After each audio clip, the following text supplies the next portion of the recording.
мен тілін қорғай алмасаңыздар, керек жоқсыздар. Мүлдем керек жоқсыздар. Бағана тыңдасаңыз, бағана мен айттым, что біздің мемлекеттік орган тұтынушылардың құқықтарын қорғайды. Сіз егер мемлекеттік осы заңды оқысаңыз, тұтынушылардың құқықтарын қорғау заңын, онда 44 баптан тұрады. Тілге қатысты мен сізге түсіндірдім, кімнің құзыретіне енетін. Сол сияқты сіздің айтқаныңыз және Тілге қатысты, тоқтай тұрыңыз Аубакирова ханым, тілге қатысты оларда мораторий тұр. Оларда мораторий. Олар барып қорғай алмайды. Сіздің департамент тікелей осыған байланысты. Сіз отыршы жалпы мая хата с краю деп. Ержан Магисханович, мен жауап берейінші толығымен. Тыңдаған жоқ. Қысқаша, қарапайым сөзбен айтып жүрсеңіз, түсінікті болады. Тұтынушылардың құқықтарын қорғау заңы 44 баптан тұрады. Бұл кісі кішкене түсінбеді, бағана мен құзыретім жайында айтып кеттім. Тұтынушылардың құқықтарын қорғаймыз. Тауарларды ауыстыру, сапасыз тауарларды ауыстыру, сапалы тауарларды ауыстыру тәртібі бар. Солардың барлық нормалары бар. Соны қайтару тәртібі барлығын біз сол жерлерді қадағалаймыз. Ол кісі айтып тұрғандай біз қадағалайтын тек қана тауарларға қатысты жұмыс істейсіздерміз. Сонда қызметті неге ауызша бізге бермейді? Мемлекет тілінде сұрап тұрғанда неге ауызша тілі білмейді? Сіз кеше ғана күні солай айттыңыз. Ол міндетті емес сізге мемлекет қазақ тілінде ақпаратты беруге деп. Сіз өз басыңызбен, өз аузыңызбен осы сіздің тіліңізден шыққан. Мен сізге айттым, заңға сәйкес тұтынушылардың құқықтарын Бұрмалап соған әкелдіңіз, бәріміз солай түсіндік. Өйткені Ержан мырзам, біз сізге сол бейнені көрсеттік. Бұл кісі өзі мойындаған. Тікелей айтпаса да соған әкелді. Ол міндетті емес деді. Мемлекет қазақ тілінде ақпаратты сіздерге беруге деді. Мынау не қылған сұмдық? Сіз тыңдап алыңыз бірінші. Сіз өзіңіздің аузыңыздан осы шықты. Менің аузымнан шыққан жоқ. Мынау масқара, мынау сорақылық дегенде, мынау не қылған жауап дегенде, ешкім міндетті емес деді сізге ақпаратты ауызша беруге. Аубакирова ханым, бұрмаламаңыз енді. Бұрмаламаңыз енді, Аубакирова ханым, бұрмаламаңыз. Өзіңіз берген жауапқа жауапты беруді, мойындауды біліңіз, бұрмаламай. Бұл кісілер айтып жатырда 24-ші бапта тікелей норма бар дейді. Сол норма бойынша қысқаша бір түсіндірме берсеңіз. Бағана негізі әдейі сол нормаларды алып, әдейі заңны... Бұл кісілер айтады да, біз бұл кісіге 24-ші бапты айтсақ, бұл кісі 25-ші бапқа секіре береді. Иә, 25-ші бапқа секіре береді. Тұтынушылардың құқықтарын қорғау 24-ші бабында бағана әдейі айтқам, сатушының, дайындаушының, орындаушының толығымен міндеттері көрсетілген. Толығымен міндеттері. Ал 25-ші бапта нақтыланған. Аубакирова ханым, мен сізге тағы да сұрақ қойып тұрмын. Ауызша ақпарат тілмен қазақ тілде бізде құқымыз бар ма алуға, жоқ пе? Сатушыға қатысты дұрыс па? Жоқ, 24-ші бапта барлық сатушыға, дайындаушыға, орындаушыға қойылатын басқа міндеттер де бар ғой. Ол міндеттер қойып дұрыс. Енді сіз 25-ші бапты айтқан кезде 25-ші бап ол тек қана талап тауарларға қатысты. Мен түсінгенімше. Дұрыс па? Жоқ. Заңның 25-ші бабы сатушы, дайындаушы, орындаушы товар, жұмыс көрсетілген қызмет туралы ақпарат беру жөнінде міндет. Жұмыс, қызмет көрсетілген товар. Товарда жазуы деп тұр ғой бұл кісі. Бұл міндеті нақтыланып жатыр 25-ші бапта. 24-ші бапта барлық сатушының, орындаушының, қызмет көрсетушінің бүкіл міндеттері қойылған. Онда сонымен қатар айтылған ауыстыруға болады деген, тағы басқа деген міндет. Ауызша ақпаратты біз кімнен алу керекпіз?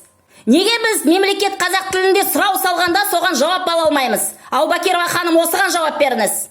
Мне қараңызшы, 24-ші бапта обеспечить, бірінші тармағындағын айттым, что предоставить информацию. Екінші тармағы обеспечить безопасность товара. Товардың қауіпсіздігін...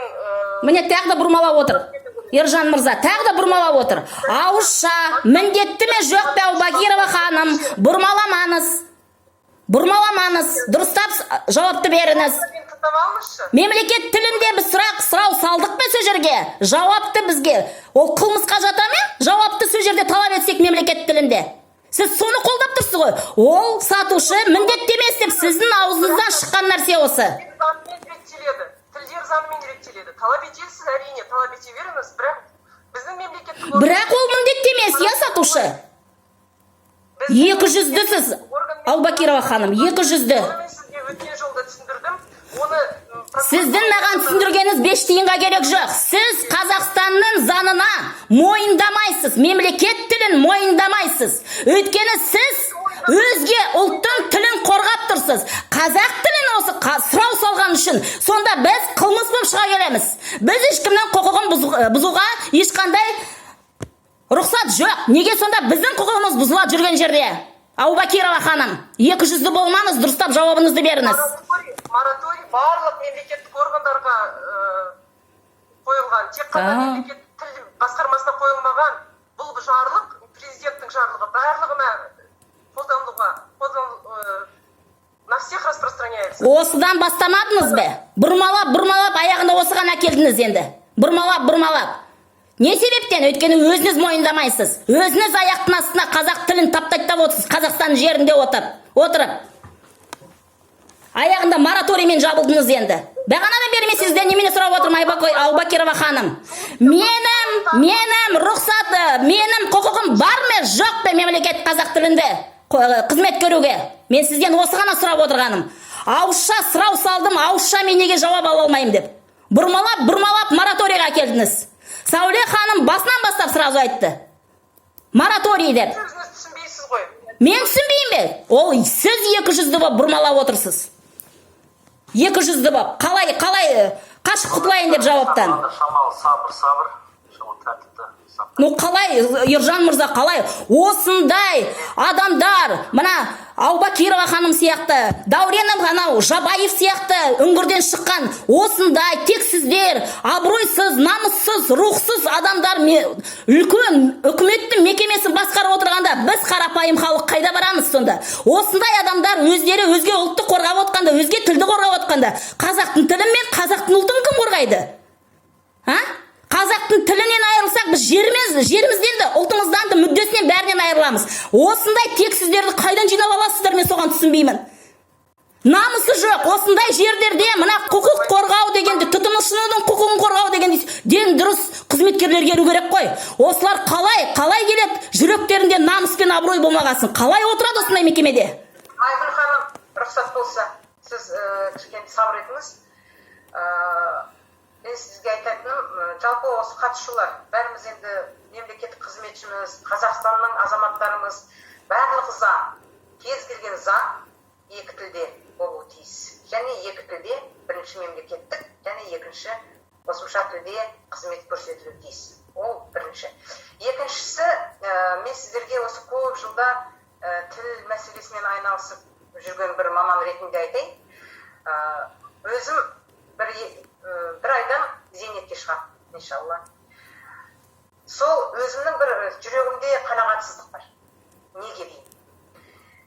Осы Қазақстанда қазақ тілінің өз деңгейіне жетуіне, өз орнын алуға әлі жете алмай жүргеніміз. Ол себебі неде? Біріншісі, орта жоқ. Қазақ қазақпен қазақша сөйлемейді, қазақ қазаққа жауап бермейді. Қазақ тілі бүгінгі күні сондай бір бешара сығалап жүрген босағадан сондай бір жағдайда тұр. Бірінші өзіміз орта құру үшін бір-бірімізбен сөйлемей, қазақша сөйлеуіміз керек. Біз кішігірім орта құрсақ, бірінші өзіміздің ұжымымызда, сыртқа шыққанда, мына автокөліктерде, аялдамаларда, дүкендерде, онда орта болады. Орта болса тіл дамиды. Тіл мәселесі әрдайым өте нәзік мәселе болған, әрине болады да. Бүгін ертең бұл мәселе шешілмейді. Бір-бірімізге осылай дауыс көтеріп, бір-бірімізді лайықсың, лайық емессің деген мәселе менің ойымша құзыретті басшылар бар. Солар шешу керек. Біз енді ешкімді кінәлауға құқығымыз да жоқ. Сол себептен барлық мына азаматтарды мемлекеттік органдардан бастап төменге дейін қазақша сөйлеуге, қазақ тілінде сөйлеуге талап қоюға. Бір күндік, мына қазір сәрсенбі күні қазақша сөйлетіп күндік емес, күнделікті, күнде әрдайым барлық бір жұмыс бабында, үйде, далада жүргенде өзіміз қазақ тілінде сөйлесек, орта құрсақ, ертең тіліміз дамиды. Біз неше жылдар курстар ұйымдастырып келеміз. Бірнеше мың сертификаттар алынды. Ол біздің мемлекеттік бағдарламаның талабы. Біз оны орындап келеміз.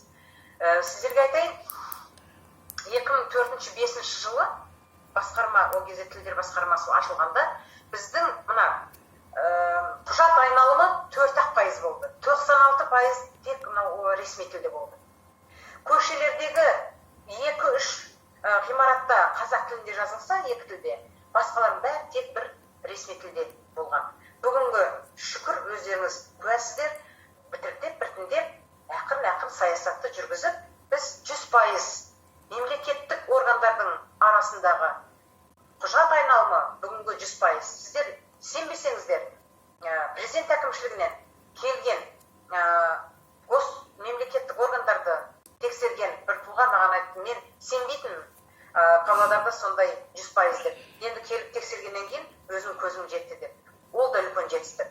Ол мына көрнекі ақпарат болса, бүгін үлкен мына мемлекеттік деңгейде әлі ешкімге жүктелген жоқ.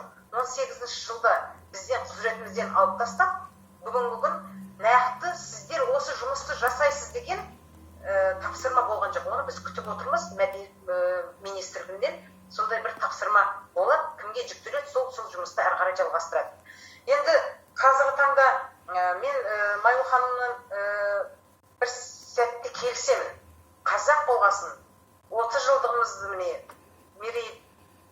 тәуелсіздігімізді тойлап отырып, қазақ тілінде қызмет алуға әрбір қазақстанның құқығы бар.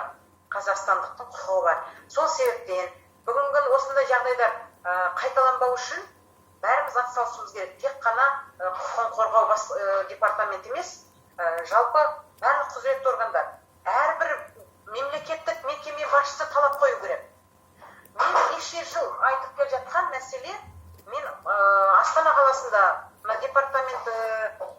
мемлекеттік қызмет департаментінде 1-2 рет оқуда болғанда бір ұсыныс енгізген болатын. Мемлекеттік қызметке қабылдағанда бірінші талап қазақ тілін білу болу керек. Сол қазақ тілін білетін маман келсе, ертең тұтынушыларға қазақ тілінде қызмет көрсетеді. Солай біртіндеп бұл салада ешқандай осындай сұрақтар туындамайды. Ал енді бүгін бір-бірімізді кінәлап, сен сондайсың деп ол дұрыс бізге жараспайды. Біз өзіміз бәріміз енді тәрбиелі адамдармыз ғой. Сол себептен менің ойымша осы мәселені осылай дауыспен шешпей, біртіндеп бәрін жолға келеді деп ойлаймын. Енді бүгінгі күні 10 жылмен бұрын салыстырғанда өсіп келе жатқан буынымызбен қуанатындай жағдай. Жастарымыз қазақ тілінде сөйлеп, домбыра шертіп, ән айтып, балабақшалардан көбейіп жатыр. Баладар өсіп келе жатқан буын. Біз өзіміздің функциямызды жеткілікті аяқтаймыз. Енді осы келе жатқан буынды солай тәрбиелесек, қазақ тілінде оқытып, үйретіп, қазақша сөйлеп, тәрбие беріп, бірнеше жылдан осы вопрос дейді, осы сұрақтардың бәрі өз басы шешіледі.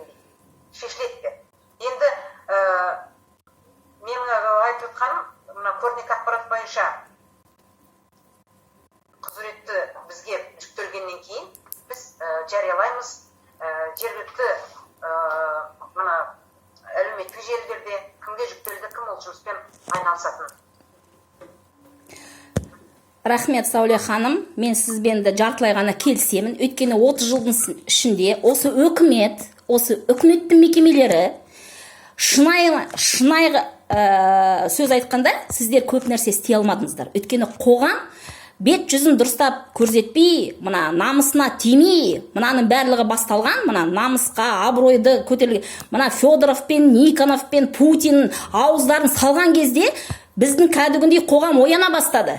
Бізге тағы да ауыз салып жатыр. Сол кезден бастап осы қоғамдағы азаматтар, шынайы қазақтар, белсенділер ортамыздан шыға бастағанда, осы міне Аубакирова ханым сияқты мекемелері аяқтан шала бастады. Не себептен? Қолдағанның орнына ол заң 95-ші жылдан бастап кірді. Қазақстанның мемлекет тілі қазақ тілі деп. Қуанбайсыз бе Аубакирова ханым сияқты ана Дәурен Жабаев үңгірден шыққан азаматтар? Қоғам бетін бұрып, сіздерге қол ұшын созып, себебі 30 жылда өздеріңіз түк бітіре алмадыңыздар. Көзге көрінбеді істеріңіз. Ал енді қолыңызды созып айтады ғой, бір жағадан бас шығарудың орнына, бір жеңнен қол шығарудың орнына аяқтан шалып жатсыздар. Ал департамент полиция қайда жоғалып кетті? Не себептен біздің блогерді Диас Кузаировты шақырып жатыр? Осы қазақ тілін әр қалада қорғап жүрген үшін бе? Мемлекет тілінде әр азамат, Қазақстанның азаматы құқығы бар, қылмыс емес. Осыны мемлекет тілінде алу үшін ба? Ержан мырза, қайда жаңағы департамент полиция? шығып кетті ғой, связь жоқ па білмеймін. Мынау сұмдық қой. Неге бір-бірлеп сындырады біздің белсенділерді? Бәлен мекеме бірігіп 30 жылда істей алмаған істі қоғамның белсенділері, қарапайым халық істеп жүр. Тегінен тегін істеп жүр. Үкіметтен сіздер сияқты миллиондап, миллиардап еңбек алып жатқан жоқ. Неге аяқтан шаласыздар, неге қолдан ұрасыздар, неге бетін қайтарасыздар? Қуанбайсыздар ме? Қоғамның күші кіріспей, өздерін тағы да 30 жыл осылай отыра бересіздер. Аяқтың астына таптайтқызып қойып, өзге ұлттарға 30% ғана ұлттар болса да, өзге тілде 70% қазақ ұлты болып, осыны таза қазақ өкімет мекемесі болып, Аубакирова ханым, әлі күнге шейін осыны көтере алмай келе жатсыздар. Соған қарамастан шіренесіздер отырып алып. Неге біздің 30 жыл, міне биыл 30 жыл болады тәуелсіздігіне, неге Павлодар қаласында 46 мектептің ортасында 8-ақ қана таза қазақ мектеп? Ал Аубакирова ханым, осыған әрқашанда сұрақ қойдыңыз бе? Неге 30 жылдың ішінде тек қана 8 мектеп деп? Жай ғана 8 қазақтың мектебі емес, ол мүшкіл халындағы 8 мектеп. Қайдан жас ата-аналар ол мектепке балаларын береді? Аланында түк жоқ қазақтың балаларына. Тап-тақыр. Мектептің ішіне кірсеңіз де, сол КСРО-ның сабақтың кезіндегі ремонтымен тұр. Асханасы одан да сорақы. Оңбаған арендаторлар 20 жылдан аса сол мектептерде отырады. Бір ремонт жасалмаған 20 жылдан аса. Ыдыс-аяғы бәрі ит-аяқ. Сосын қандай қазақтың баласы сол мектепке келеді? Әлділер бермейді. Орыс тілді мектебінің барайды да, қарайды да, қанша қаражат құйылып жатыр. Қанша балаларға күшті аланы барлығы жасалып жатыр деп. А сіздер аяқтан шаласыздар белсенділерді. Айгүл Көшербайқызы, кешіресіз, қазір уже уақытша маңайын жақындап жатыр, қазір программа көтеріп қалуы мүмкін да? Мен қарсымын Аубакирова ханымға. Шешіңіз бұл кісіні, намысы жоқ, абыройы жоқ, қазақ тілін бәлен жыл отырып қорғамаған азамат ешқашан да қорғамайды. Бос қуыс осындай адамдар. Кешегі Дәурен Жабаев сияқты үңгірдегі бос қуыс тек бетмен ғана орында алып отыр. Уақыттарыңыздың нақты өзіңіз өтініш болған, өтінішіңіз. Енді сөйлесіңіз, сіздің өтінішіңіз енді назардан тыс қалмау үшін осы бүгін енді құтылығында бастарын қосып, нақты кім Қызыло департамент полиция шығып кетті ғой. Ешқандай жауап берген жоқ, ешқандай сұрақты қабылдаған жоқ. Прокурор қайдан? Сізден прокурорды да сұрадық. Кешіріңіз, Май ханым, тағы бір жиналыс бар еді, сол арқылы соған кіріңіздер деп жатыр. Бізде де қазір уже программа очередь деп жатыр. Құрметті әріптестер, қатысқандарыңыз көп рахмет. Келесі кездескенше. Жақсы, рахмет.